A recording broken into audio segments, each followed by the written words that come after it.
Could severe infections be a hidden risk factor for dementia? When we discuss the risk of dementia, the conversation usually focuses on lifelong habits: what we eat, how much we move, and how well we sleep.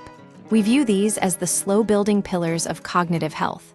In contrast, acute illnesses like a severe infection are often treated as temporary hurdles, something to be fought, overcome, and forgotten. However, emerging research suggests that the line between short-term illness and long-term brain health may be much thinner than we previously thought. The study, mapping 2 decades of health data, a massive new study, has provided a clearer picture of the precursors to dementia by analyzing nationwide health registry data. Researchers tracked over 375,000 individuals, including a control group and more than 62,000 people who were eventually diagnosed with dementia. To understand the progression of the disease, the team worked backward, examining health records spanning up to 20 years prior to diagnosis. Key findings: a broad spectrum of risks. The study identified 29 different conditions ranging from metabolic issues to mental health disorders that correlate with higher dementia risk.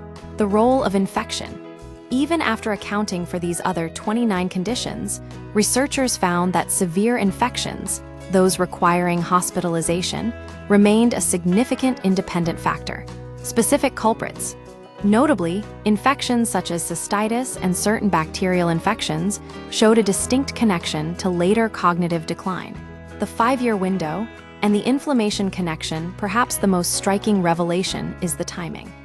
On average, these severe infections occurred roughly 5 to 6 years before a dementia diagnosis. This timeline suggests that infections may not be the sole cause of dementia, but rather an accelerant. Dementia is a slow-moving process that develops over decades. A severe infection may act as a biological tipping point for a brain that is already vulnerable. Why does this happen? The primary suspect is systemic inflammation. When the body fights a serious infection, the immune system triggers a massive inflammatory response.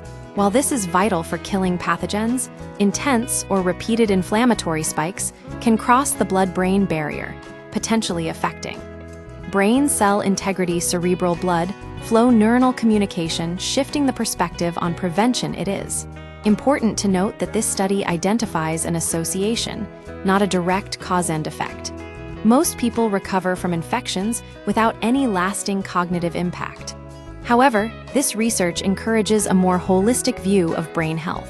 Preventing cognitive decline isn't just about daily lifestyle choices. It is also about how we manage acute health crises. To support long-term brain resilience, experts suggest: prioritize early treatment.